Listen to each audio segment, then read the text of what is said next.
24 घंटे से ज्यादा हो रहा है। अभिषेक बनर्जी पे कल हुआ था हमला, आज भी कई घंटे हो गए जब हम ये रिकॉर्ड कर रहे हैं कार्यक्रम। जो कल्याण बनर्जी हैं, कोई प्रतिक्रिया नहीं। ये कितना दुखद है।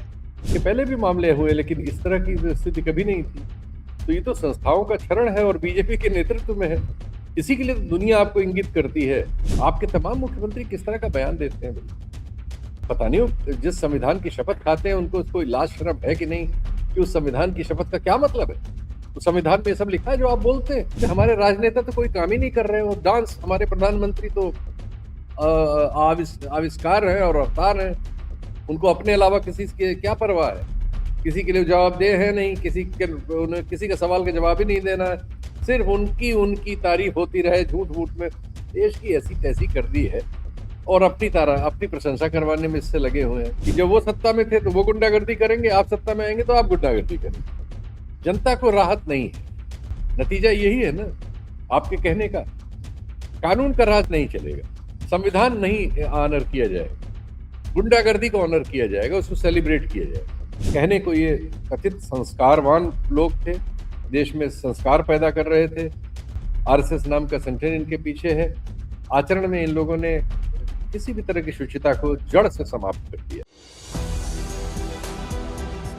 नमस्कार, मैं हूं संजीव श्रीवास्तव। आप देख रहे हैं 4 PM न्यूज नेटवर्क।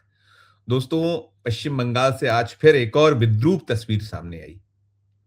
शनिवार को वहां अभिषेक बनर्जी पर हमला हुआ था, ममता बनर्जी के भतीजे, और उसको लेकर देश भर में कहीं एक चर्चा तो है ही, चर्चा के साथ साथ विपक्ष उबल रहा है। और वहां जो सत्ता पक्ष यानी भारतीय जनता पार्टी के जो बयान आए हैं, उन्होंने और उस पूरे के पूरे मामले को तूल देने का काम किया। लेकिन शनिवार के बाद रविवार को फिर एक घटनाक्रम वहां हुआ है और वहां जो एक और सांसद हैं तृणमूल कांग्रेस के कल्याण बनर्जी, उन पर भी हमला हो गया है। और वैसे पश्चिम बंगाल की तासीर है इस तरह के घटनाक्रम। जब ममता बनर्जी स्वयं सत्ता में थी और चुनाव के पहले, चुनाव के दरमियान, चुनाव के बाद हिंसाएं हुआ करती थी। अभी ये जो भारतीय जनता पार्टी सत्ता में आई है, तो हम इसलिए इसका जिक्र खास तौर पर कर रहे हैं क्योंकि प्रधानमंत्री नरेंद्र मोदी जी ने 4 मई को जब चुनाव के नतीजे आए थे तो कहा गया था उनकी ओर से कि अब बदला नहीं, बदलाव की राजनीति होना चाहिए। पश्चिम बंगाल को बदलाव की जरूरत है। लेकिन वहां हो क्या रहा है? 4 मई से आज हम बैठे हुए हैं, 31 मई हुआ है, 28 दिन के आसपास का वक्त। लेकिन कितने सारे घटनाएं एक के बाद एक हो रही हैं और रुक नहीं पा रही हैं। और उसको जस्टिफाई किया जाना कितना उचित है? ठीक है क्या? ये जो बीजेपी की कथनी और करनी को नहीं दर्शाता है। इसी सब पर बातचीत करने के लिए चलेंगे हम एक बेहद बेहद खास मेहमान के पास। सबसे पहले उनको जोड़ता हूं उनको। शीतल सर, आपका बहुत बहुत स्वागत। और मैं यहीं से शुरुआत करना चाहूंगा, जो बंगाल में अब देख रहे हैं आप, स्मरण हमारे दर्शकों को भी और हम सभी की 4 मई को जब नतीजे आए थे और प्रधानमंत्री जी ने बीजेपी के पार्टी मुख्यालय पर एक जो लंबा चौड़ा जो स्वागत उद्बोधन उनका था और उनकी जो आभार उद्बोधन था, उसमें उन्होंने कहीं कहा था कि बदला नहीं, बदलाव की राजनीति आगे होनी चाहिए। लेकिन अब जो बंगाल से दृश्य निकल रहा है, ठीक है कि कहीं आक्रोश था तो अब जनता ने हरा दिया है। ऐसे आक्रोश का प्रकटीकरण आ रहा है जिस तरीके से वो कह रहे हैं कि नहीं, बीजेपी के लोग नहीं थे। लेकिन भारतीय जनता पार्टी के नेताओं के जो बयान हैं वो क्या कुछ कहते हैं। हमने दिलीप घोष जी का बयान देखा कि हीरो बनने की क्या जरूरत थी अभिषेक बनर्जी को। आज वहां पर जो कल्याण बनर्जी के साथ भी ऐसा ही हो गया। शनिवार शाम का वो दोपहर का घटनाक्रम पूरा दिन चला और आज यहां हुआ। तो क्या इसको कैसे आप किस तरह की राजनीति की ओर देश बढ़ रहा है? देखिए, वहां बीजेपी अब सरकार में है। बीजेपी दिल्ली में भी सरकार में है, केंद्र भी उसकी है, राज्य भी उसकी है।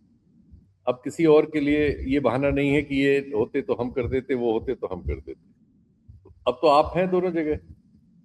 आप बताएं कि एक सांसद को अपने मारे गए कार्यकर्ता के घर में जाते समय आप सामान्य सुरक्षा भी नहीं दे सकते। आपने तो लगभग उसे छोड़ दिया था कि वो जान से मार दिया जाए। उसने सिर में एक हेलमेट लगा लिया, उसमें पत्थर बोला है, पूरा वीडियो उपलब्ध है, मारने वाले का भी फोटो सामने है।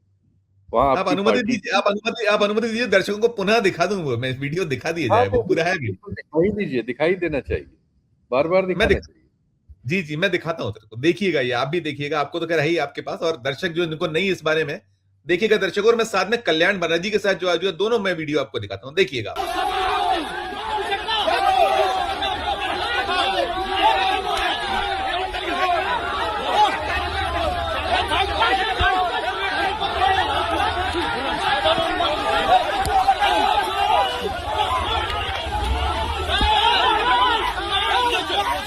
দেখো এলো পাথারি ডিম ছেড়া হচ্ছে, জুতো ছড়া হচ্ছে। অভিষেক বাবু পাথারি মার খেতে অভিষেক ব্যানার্জিকে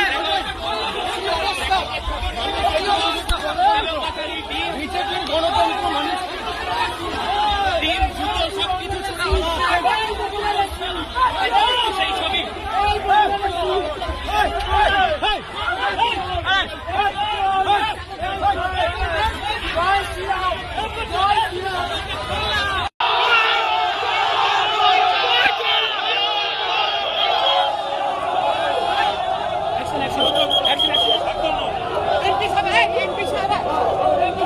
এই মুহূর্তে দেখতে পাচ্ছেন, এই মুহূর্তে দেখতে পাচ্ছেন কল্যাণ বন্দ্যোপাধ্যায় তিনি কিন্তু আহত হয়েছেন।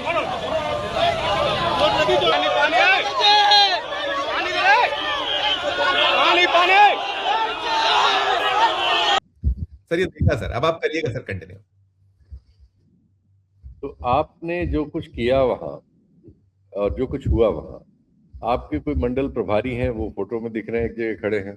एक कार्यकर्ता है जो हमारे देश के गृह मंत्री जी से चुनाव के दौरान मिली थी, फोटो है उनकी, सांसदों के साथ है, वो अंडा फेंक रही हैं। एक आदमी पत्थर मार रहा है, उस समय हेलमेट था, हेलमेट ना होता तो हेड होता सीधे। ऐसे किसी पत्थर से जान जाती हैं बहुत बार, घायल तो आदमी होता ही होता है, सर फटने में पता नहीं क्या क्या इंजरी किस तरह से हो जाए। और फिर दसियों लोग नोच रहे हैं, उनके कपड़े नोच रहे हैं, घूसा मार रहे हैं, उनको लात मार रहे हैं। तो क्या है भाई, आप एक अगर सांसद को भी सुरक्षा नहीं दे सकते, वो भी वो मुख्यमंत्री के भांजे या भतीजे हैं, वहाँ की जो पॉलिटिकल पार्टी है जो अभी तक सत्ता में थी इतने दिन, मैं ये नहीं कहता कि कोई बहुत भले आदमी हैं, उन्होंने कभी कोई पाप नहीं किया है, पहले गलती नहीं हुई है, पहले हत्या नहीं हुई है, इस पे नहीं, वो जो हुई है उसके लिए वो गुनहगार थे, वो आज बाहर है। आप आए ना, आप ये सब ठीक करने के नाम पे आए, आपने कहा कि वहां ये सब गड़बड़ी होती है, हम इसको ठीक करेंगे। तो अब क्या कर रहे हैं आप? 400 से ज्यादा मामले आपको लिखने पड़े चुनाव के बाद हिंसा में, 1000 से ज्यादा लोगों को राउंड अप करना पड़ा, 600 लोग करीब गिरफ्तार हुए हैं। ये सब क्या बता रहा है? एक पूरी वही अराजकता वहां जो एक परंपरा सी हमने देखी है पिछले 20 साल। हर बार पंचायत चुनाव हो और या विधानसभा चुनाव हो, विधानसभा चुनाव के दौरान और चुनाव के बाद एक हिंसा का पूरा एक दावानल आता है। आप भी वही करा रहे हैं। आपके पास तो सुविधा ज्यादा थी कि वहां जो और राज्य सरकारें होती थी वो केंद्रीय बल मांगते थे, होम मिनिस्ट्री देती थी, नहीं देती थी। इस बार तो चुनाव आयोग पूरा 2.5 लाख की फौज लेके बैठा था। गृह मंत्री ने ऐलान किया था 6 महीने यहाँ पड़ी रहेगी। अभी वहां नए मुख्यमंत्री ने फिर 40 कंपनियां मांगी हैं। तो आपके पास तो सब कुछ है भाई। आप अपने राज्य में कानून व्यवस्था का पालन आप करेंगे, कोई दूसरा करेगा? और आपके वो राजनेता ये सब बातें क्यों कर रहे हैं? 40% तो आपकी पार्टी तृणमूल से आए हुए लोगों से बनी है, कांग्रेस से आए हुए लोगों से बनी है, लेफ्ट से आए हुए लोगों से बनी है। तो जब आपके आधे लोग उन्हीं में से हैं, तो आप कम से कम उन्हें अपनी, अगर आपकी वो संस्कृति है, लेकिन आपकी भी क्या संस्कृति है? उत्तर प्रदेश बिहार में आप क्या कर रहे हैं? उड़ीसा में आप क्या कर रहे हैं? आपके तो मुख्यमंत्री और अन्य लोग ऐसी भाषा बोलते हैं जो गैर कानूनी है, असंवैधानिक है, लोगों को मार डालने की बात करते हैं, जाति की पूछने की बात करते हैं, धर्म के आधार पर निशाना लगाने की बात करते हैं। तो आप तो खुद ही एक हिंसा की संस्कृति को पूरा एक राष्ट्रव्यापी तौर पर अपनी सुविधा से इस्तेमाल कर रहे हैं। ऐसा थोड़ी होगा कि आप दूसरे की हिंसा हिंसा कहलाएगी, आपकी हिंसा प्रसाद कहलाएगा। ऐसा कैसे होगा? अब तो ये जिम्मेदारी आपकी है, सब आरोप आप पर जाएगा। ये जो रिकॉर्ड बन रहा है कि चुनाव के बाद इतनी हिंसा हुई, 5-6 लोग मारे जा चुके हैं, सैकड़ों लोग घायल हुए हैं, इतने मुकदमे दर्ज हुए हैं, और फिर ये हिंसा जो सांसदों वगैरह पर हो रही है। आज दूसरे सांसद भी उनके, कोई कल्याण बनर्जी तो एजेड आदमी है, उनको भी किसी ने कुछ मार दिया है, पीछे से गिर गए हैं, सिर में उनके फट गया है, लेटे हुए वो कह रहे हैं सब क्या हो रहा है? ये हो क्या रहा है? सचमुच ये सवाल तो है ही है जी। नहीं बिल्कुल सर, ये इसमें ये भी है, वो कह रहे हैं सूचित करके जाना था, हीरो बनने की क्या आवश्यकता है। इसके साथ में ये भी ब्लेम्स किया जा रहा है सर कि ये खुद ही करवा रहे हैं। ये मतलब ये तीनों चीजें हैं कि आप सूचित करके जाते, हीरो बनने की क्या जरूरत थी, और फिर कह रहे हैं आप खुद करवा रहे हैं। मैंने वो वीडियो दिखाया, वो कल्याण बनर्जी वाला भी दिखाया कि उनके, ये सब वही है जो इसके पहले तृणमूल के लोग कहते रहे। ये खुद बनर्जी साहब जिनको चोट लगी है, ये भी कहते रहे इस तरह की बातें। तो इनमें और आप में कोई अंतर है कि नहीं है? या आप अंतर दूर कर दिया है आपने? कि जब वो सत्ता में थे तो वो गुंडागर्दी करेंगे, आप सत्ता में आएंगे तो आप गुंडागर्दी करेंगे।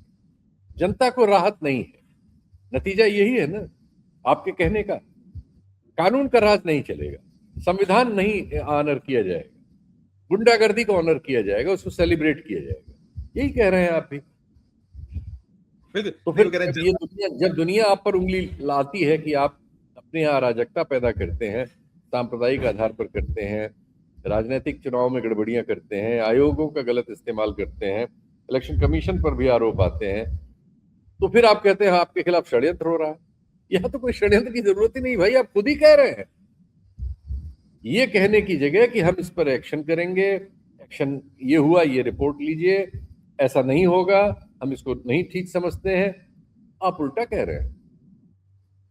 आप तो हिंसा को जस्टिफाई कर रहे हैं। तो अगर आप हिंसा को जस्टिफाई करेंगे तो दुनिया में जो सभ्य समाज है वो आपको इंगित करेगा, तब उनकी लिस्ट में आप उन्हीं पाताल में ही मिलेंगे, और फिर आप षड्यंत्र की कहानी से नहीं बच सकते, जैसे आप यहाँ गैर जिम्मेदार बयान देके नहीं बच सकते। हमने सर नेशनल टीवी पे देखा, जो कह लीजिए मुख्य धारा का है, जिसको गोदी मीडिया कहते हैं, मोदी मीडिया कहते हैं, वहां जो बीजेपी के विधायक को सुना कल हमने, वो तो कह रहे थे चोर हैं, डाकू हैं, वो कट मनी, मतलब आप कोर्ट जैसे जो फैसले कोर्ट से आना चाहिए, इस तरह की भाषा, इस तरह की जो सीधे सीधे आप किया जाना, ये कितना भड़काने वाला है, कैसे इसको, और ये क्या उचित है क्या सर? ये दरअसल वहां कुछ ऐसी परंपरा हो गई है। जब लेफ्ट फ्रंट गया था 2011 में, तो उसके बाद व्यापक हिंसा हुई थी, बहुत बड़े पैमाने पर हिंसा हुई, चलती रही वो हिंसा।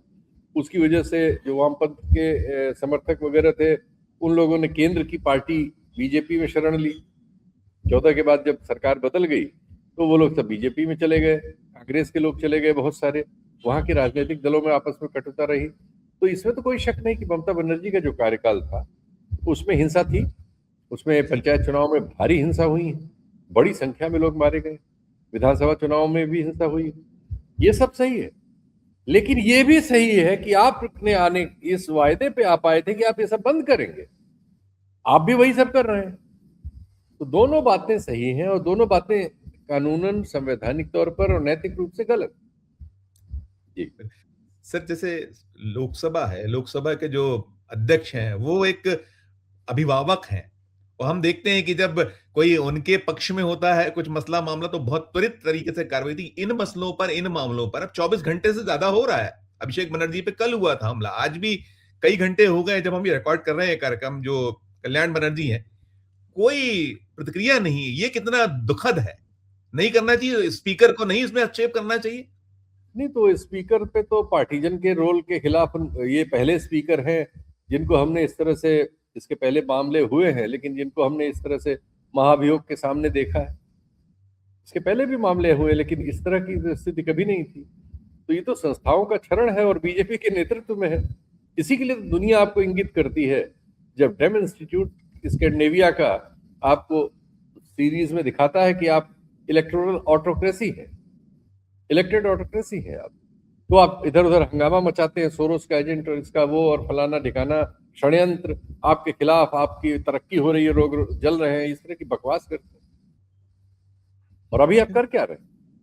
आपके तमाम मुख्यमंत्री किस तरह का बयान देते हैं भाई? पता नहीं जिस संविधान की शपथ खाते हैं उनको कोई लाज शर्म है कि नहीं, कि उस संविधान की शपथ का क्या मतलब है? तो संविधान में सब लिखा है जो आप बोलते हैं। वहां के मुख्यमंत्री में बिहार के कि एनकाउंटर से पहले जात पूछ लेना चाहिए पुलिस वालों को। जी जी। असम के मुख्यमंत्री कह रहे थे, असम के मुख्यमंत्री कह रहे थे कि कोई 5 रुपए मांगे तो 4 रुपए दीजिए, 3 मियाँ रुपए हो, दीजिए। मियाँ मियाँ हो। हो। जी हाँ, जी हाँ। ये इन लोगों ने इस देश को, दुर्भाग्यपूर्ण है कि दुनिया के निम्नतम देशों में राजनयिक के लिहाज से, भाषा संस्कार के लिहाज से, कहने को ये कथित संस्कारवान लोग थे, देश में संस्कार पैदा कर रहे थे, आरएसएस नाम का संगठन इनके पीछे है। आचरण में इन लोगों ने किसी भी तरह की शुचिता को जड़ से समाप्त कर दिया और इतना नकारात्मक चित्र हमारा बन रहा है और ऐसे लोग हमारे बन रहे हैं। आप सोशल मीडिया पे भी गूगल कर लीजिए, वियतनाम के लोग भारतीय टूरिस्ट वहां बहुत जाते हैं, इनसे नफरत करते हैं। थाईलैंड में वीजा हमें वैसे देते थे ऑन अराइवल, बंद कर दिया। चीन में जाने वालों को खैर वहाँ वॉच का सिस्टम है, वहाँ बदमाशी कर नहीं सकते। रूस में वहाँ हमारा दोस्त देश था, राज कपूर के गाने गाता था, अमिताभ बच्चन का नाम लेता था, वहाँ भी ये भारतीय क्रिटिसाइज किए जा रहे हैं। तो वहां छोड़ दीजिए, आप दिल्ली हरियाणा से हमारे पहाड़ों में जाते हैं, उत्तराखंड के, वहां जाके इतना हुड़दंग और उधमबाजी करते हैं कि वहां के जो हमारे उत्तराखंड के लोग हैं वो आपसे आजिज हैं। आप तो देश में ही अराजकता पैदा करने की आदतों में आप शुमार, हर जगह आप कूड़ा कचरा पे, दुनिया में हर किताब में जो भारत आने के लिए लिखी गई है टूरिस्ट गाइड, उसमें 5-7 चीजें पहले लिखी हैं, जिसमें सबसे पहले लिखा रहता है बहुत गंदा देश है, पानी गंदा है, पानी वानी बाहर का इस्तेमाल मत करिएगा। ब्रश करने के लिए भी वो कहते हैं कि वो बाथरूम का पानी इस्तेमाल मत करिए, वरना आपको अमीबियासिस हो जाएगी, आपको पेट खराब हो जाएगा आपका। पूरा पानी, पूरा वातावरण सब गंदा है, और कूड़ा उड़ा फेंक देते हैं। और स्त्रियों के बारे में शिकायत वो रहता है कि ध्यान रखिएगा, वहां लोग वो उगलिंग कहलाता है, ये करते हुए मिलेंगे, मतलब आंख से निकल जाने वाली आदत जो हमारे समाज की है। हम इन चीजों पे किसी पे, हमारे राजनेता तो कोई काम ही नहीं कर रहे हैं। और डांस, हमारे प्रधानमंत्री तो आविष्कार है और अवतार है, उनको अपने अलावा किसी के क्या परवाह है, किसी के लिए जवाबदेह है नहीं, किसी का सवाल का जवाब ही नहीं देना है, सिर्फ उनकी उनकी तारीफ होती रहे झूठ मूठ में। देश की ऐसी तैसी कर दी है, और अपनी प्रशंसा करवाने में इससे लगे हुए हैं क्या।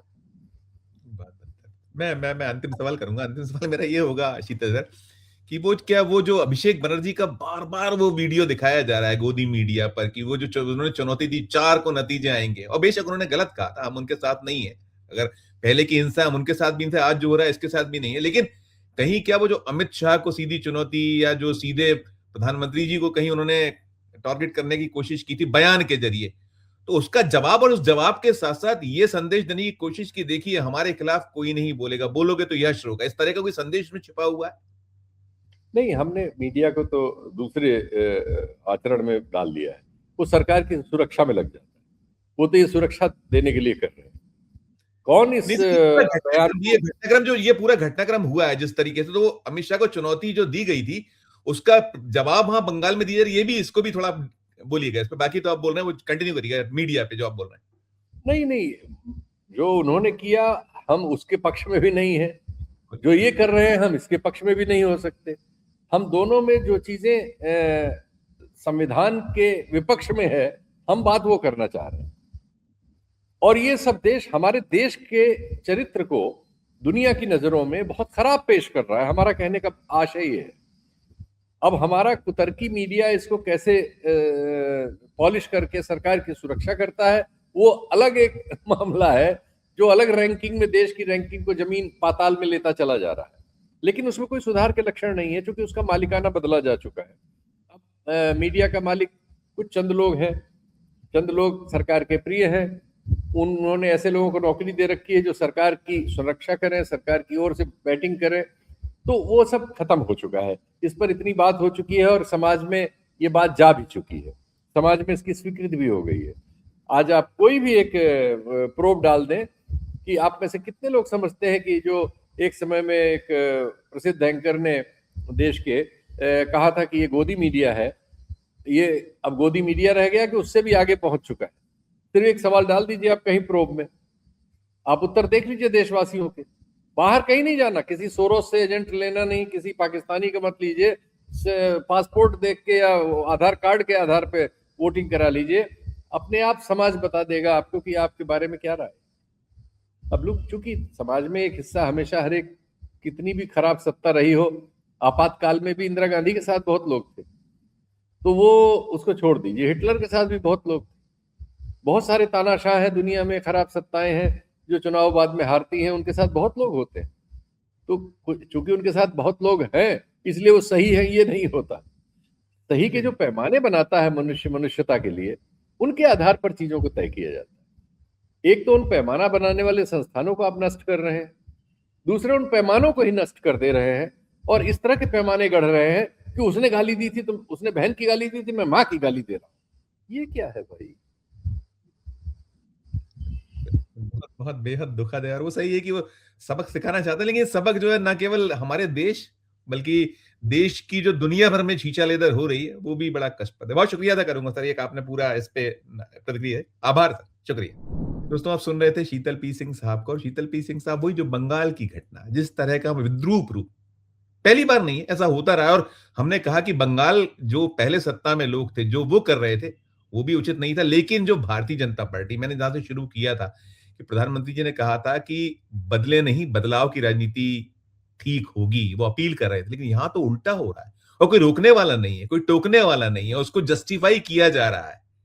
बड़ा दुखद है, बहुत ही एक हृदय को विदारक भी है, क्योंकि ये इस तरह की राजनीति होगी तो फिर कल्पना कीजिए कि आज तुम हो सत्ता में, कल दूसरे होंगे, तब क्या होगा, फिर कैसा रूप होगा। हमें याद आता है, हम कई बार जिक्र करते हैं कि जयललिता जब सत्ता में थी तब उनके साथ क्या कुछ हुआ था, विपक्ष में थी तब क्या कुछ हुआ था, जब सत्ता में आई थी तो कैसे वो करुणा दीदी को आधी रात में खींच कर उठाकर ले गई थी। वो भूला नहीं है देश उन दृश्यों को। तो ये उसी, और देश और ज्यादा आगे शीतल पी सिंह साहब ने जो कहीं व्यक्त किया, उसी और बढ़ रहा है।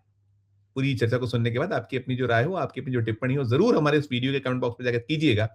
और अच्छी लगे हमारी चर्चा तो चैनल को लाइक कीजिएगा, सब्सक्राइब कीजिएगा, ज्वाइन का बटन दबाइएगा तो हमारी हौसला अफजाई होगी। प्यार और उसमें रखिए और देखते रहिए 4 PM न्यूज नेटवर्क। धन्यवाद, नमस्कार।